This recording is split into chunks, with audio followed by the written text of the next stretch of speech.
Hi friends, I once again welcome all of you to Mastering and Solutions. आज हम आपको बताने वाले हैं कि एक्सेल में किसी भी रेंज को डायनामिक कैसे किया जाए। इसमें कई मेथड्स हैं। I'll just open a sheet here. ये हमारा शीट है। इस शीट को मुझे डायनामिक करना है सो दैट जब भी आप कोई रिपोर्ट बनाते हैं, पिवट टेबल रिपोर्ट हुआ, वी लुकअप हुआ, सो उसमें सबसे बड़ा प्रॉब्लम क्या है कि we keep on adding records. हम रिकॉर्ड ऐड करते हैं। Suppose you make a pivot table report और आप रिकॉर्ड बीच में ऐड करते हैं, रिफ्रेश होता है, एट द एंड ऐड करते हैं, रिफ्रेश नहीं होता है।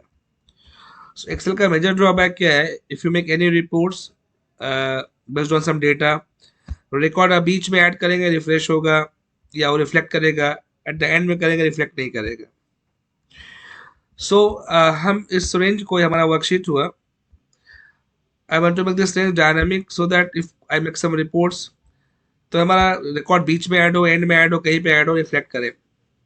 मैं एग्जांपल लेता हूँ पिवट टेबल का। पिवट टेबल बनाते हैं आप रिपोर्ट यहाँ पे, एंड कुछ रिकॉर्ड्स ऐड करते हैं बीच में, वो रिफ्रेश होता है, आपको मालूम है।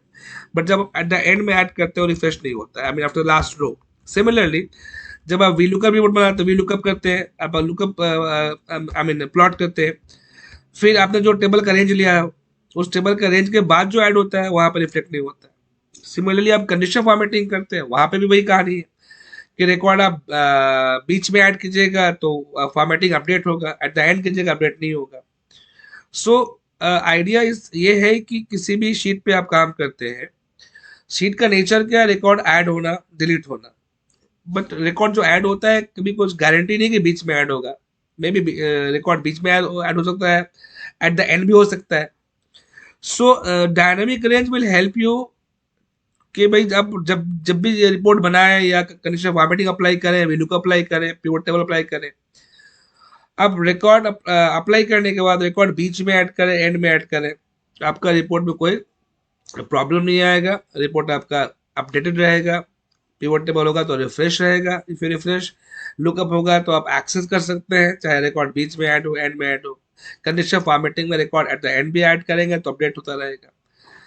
सो पहला मेथड ये हुआ। मैं शीट ओपन करता हूँ कि आप लोग इसमें करते क्या है। होम में एक ऑप्शन है टेबल। किसी भी शीट को, रेंज को डायनामिक करने के लिए हम क्या करते हैं, होम में जाते हैं, होम के राइट साइड में फॉर्मेट एज टेबल होता है, और यहाँ पे we take any sample. Sample में आपको अवॉइड करना है कलरफुल सैंपल ज़्यादा, सो दैट इसका रेंज, आपका टेबल का जो साइज, फाइल साइज है, उसको कंट्रोल में रखेगा। सो हम just be inside the main data anywhere, फिर हम जाते हैं होम टैब में, राइट हैंड साइड में मेरा फॉर्मेट एज टेबल है, और यहाँ पे भी try to take simple sample so that हमारा फाइल का साइज कंट्रोल में रहे, लिमिट में रहे। हम normally I recommend the second row, the first one, मेरा अपना रिकमेंड। आप you can take anything, any samples, but try to avoid colourful sample. So मैंने ये लिया। ये पूछता है एक ऑप्शन आपका कि डू हैव हेडर। हेडर मतलब क्या आपको हेडर है? यस ऑफ कोर्स, हेडिंग हमारा पहला रिकॉर्ड हमारा हेडिंग है, पहला रो हमारा हेडर है, तो हेडर बाय डिफॉल्ट ऑन रहता है। सो आप जस्ट से ओके, तो आपका ये रेंज डायनामिक हो गया, टेबल हो गया। टेबल फिल्टर लेके आता है, अब इसको चाहे तो फिल्टर ऑफ कर सकते हैं यहाँ से। फाइन। इसमें प्रॉब्लम क्या है? ये आपका डायनामिक हो गया सब। If you make pivot table report based on this, तो आपका रिफ्रेश करिएगा तो रिफ्रेश हो जाएगा, चाहे रिकॉर्ड बीच में ऐड हो, एंड में ऐड हो, कहीं पे ऐड हो। सेम वी लुकअप करेंगे इस पे, तो आप लुकअप, अब डेटा रिकॉर्ड आपका बीच में हो तो भी वहाँ रिफ्लेक्ट करेगा, एंड में हो तो भी करेगा। सेम कंडीशन फॉर्मेटिंग में है, या सेम किसी और, इस पे जो भी आप करते हैं वो डायनेमिक हो गया। इसमें सबसे बड़ा प्रॉब्लम क्या है, कि ये जो आपका टेबल हुआ, ये इस फाइल के साइज को बढ़ा देता है। सो table is not a good practice for large data. अगर रिकॉर्ड लिमिटेड है, कुछ थाउजेंड्स में, ठीक है। बट जो लोग बल्क रिकॉर्ड्स पे काम करते हैं, लैक्स, थाउजेंड्स, 80,000, 90,000, लैक्स, 1 लाख और 2 लाख रोज पे काम करते हैं, उनके लिए प्रॉब्लम है कि फाइल साइज को ये इंक्रीज कर देगा। That's the problem.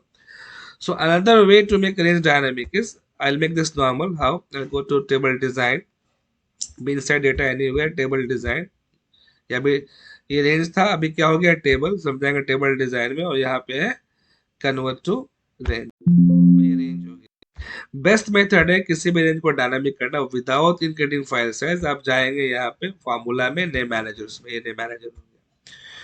ये आपको ऐसा है कि इसको माउस से कहीं भी आप शिफ्ट कर सकते हैं। यहाँ पे न्यू ऑप्शंस टैब है, न्यू पे क्लिक करेंगे, और इसको आप इनहेंस कर लेंगे अपने हिसाब से, जितना आप एक फार्मूला को एडजस्ट कर सके यहाँ पे। और यहाँ पे आप आके रेंज का नेम देते हैं, जो हमारा डायनामिक हो रहा है उसके नेम देते हैं, सपोज मार्स।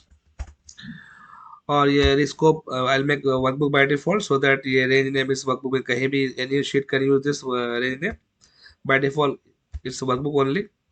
अब मेन आपका नीचे है कि यहाँ पे आप डालेंगे ऑफसेट। ऑफसेट फंक्शन से, ऑफसेट फंक्शंस में आप जस्ट इसके बॉडी आप देखेंगे तो पहला है रेफरेंस। तो फर्स्ट सेल डेटा जहां से आपका स्टार्ट होता है, just click on the first cell जहां से आपका पहला रो का फर्स्ट सेल स्टार्ट होता है, कॉमा। फिर ये पूछता है यहाँ से रो मूव करना है, नहीं करना है, जीरो करेंगे आप। फिर यहाँ से पूछता है कॉलम मूव करना है, नो मुझे मूव नहीं करना है, जीरो करेंगे आप। फिर थर्ड पैरामीटर से यहाँ से कितने हाइट क्या रिटर्न होगी, हाइट। तो आपकी हाइट पूरी जितना एंट्री है इस कॉलम में वो आपकी हाइट है। आप यहाँ पे ख्याल करेंगे जो आप इसका रेफरेंस लेंगे वो प्राइमरी की होना चाहिए। नॉर्मली हमारा फर्स्ट कॉलम प्राइमरी की, हमें प्राइमरी का मतलब कि उसमें रिकॉर्ड फिल होना चाहिए, एम्प्लॉय कोड हमारा एम्प्टी नहीं है। सो दैट पूरा रिकॉर्ड काउंट लेगा बराबर आपसे। तो हमने यहाँ पे सेकंड लास्ट पैरामीटर यहाँ पे है काउंट ए। मैं करता हूँ, मुझे काउंट करना है इसकी हाइट कितनी है, आई मीन कितना एंट्री हो चुका है। तो काउंटे क्या रिटर्न करता है, काउंटे रिटर्न करता है, जैसे मैंने काउंटे लिया, ओपन ब्रैकेट लिया, पूरा ए कॉलम ले लिया, क्लोज किया, तो काउंटे रिटर्न करेगा इस ए कॉलम में कितने में एंट्रीज हैं। अभी 101 में है बिकॉज 100 रिकॉर्ड्स है, एक हेडिंग है, तो 101 देगा। कल कुछ ऐड होता है तो वही देगा, आई मीन जो एंट्रीज ऐड होगी इसमें ऑटोमेटिक वो रिटर्न करेगा। सो हम क्या कर रहे हैं, A1 से कोई रो मूव नहीं किया, कॉलम मूव नहीं किया, वहां से कितना रिटर्न, हाइट कितनी रिटर्न हो रही है, हाइट जितना इंटर है वो रिटर्न हो रहा है। अभी 101 हो रहा है, कल कुछ और ऐड होगा तो कल वो ऐड रिटर्न होगा। And then comma, second last parameter इसका होता है वेट। अभी आपका वेट कितना है, 8 कॉलम से। So let's excel to decide 8 column है 9 कॉलम है, तो how to count columns also, तो काउंटर से हम काउंट कर सकते हैं। काउंटे इसका रेफरेंस हम दे देंगे, जस्ट इंटर दिस कॉलम। ये काउंटे का क्लोजिंग ब्रैकेट हुआ आपका, और एक इसका ऑफसेट का हो गया। अब ये जो मास रेंज हुआ आपका, इसको बोलते हैं डिफाइनिंग एरर, ये डायनेमिक हो गया बिकॉज ऑफ ऑफसेट। और ये फाइल साइज को आप ओके कर, एरर नहीं आएगा। Just close. अब ये मास रेंज डायनेमिक हो गया। अब कैसे हुआ, I just show example. I make a pivot table for you. हम जाते हैं इंसर्ट में, जाते हैं और बनाते हैं pivot table from table element. Simple से बनाते हैं pivot table. I just say okay and I just drag it right कहीं पे, और मैं बनाता हूँ उस, यहाँ पे हमारे कुछ डिपार्टमेंट्स हैं। आई जस्ट से डिपार्टमेंट रो में लेता हूँ, और जस्ट ऐसे suppose salary take in this values area. अभी आप देखिए, अब मैं करता हूँ कि I go to source data, और रिकॉर्ड में एट द एंड में ऐड करता हूँ। एग्जांपल देता हूँ, सपोज 101, और ये सारे कुछ मैं जस्ट फिल कर देता हूँ। सपोज सारे सेम चीज, जस्ट मैं एक नेम चेंज करता हूँ, suppose name is Martin. Martin just, और नेम से कोई रिलेशन नहीं है, सपोज नेम कुछ भी हो सकता है। जस्ट डिपार्टमेंट चेंज करता हूँ मैं आपका इसमें, इट इज फाइनेंस, ऐसे IT, just to show you, and figure you can take any figure. अब आप देखिएगा यहाँ पे आइए, शीट 4 में जो पिवट टेबल है, राइट क्लिक रिफ्रेश, तो आप देखिएगा ऑटोमेटिक आपका रिफ्रेश हो चुका है। आपने कुछ जस्ट, आई मीन ये रिफ्रेश इसलिए नहीं हुआ कि हमने जो बनाया था पिवट वो नॉर्मल पिवट था।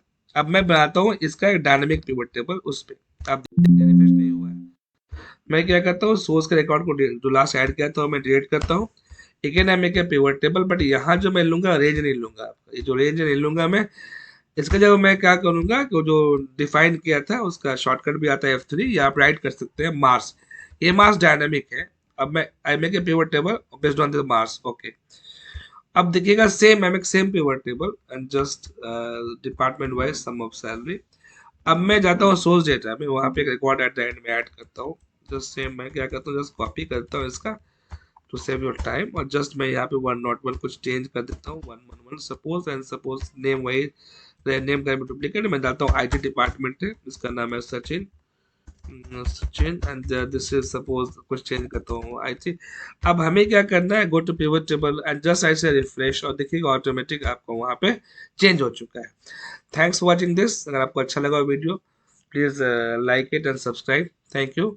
मैं जल्दी आता हूँ कुछ नए इंफॉर्मेटिव सेशन के साथ में। I make some new series based on the range and pivot table. Thank you.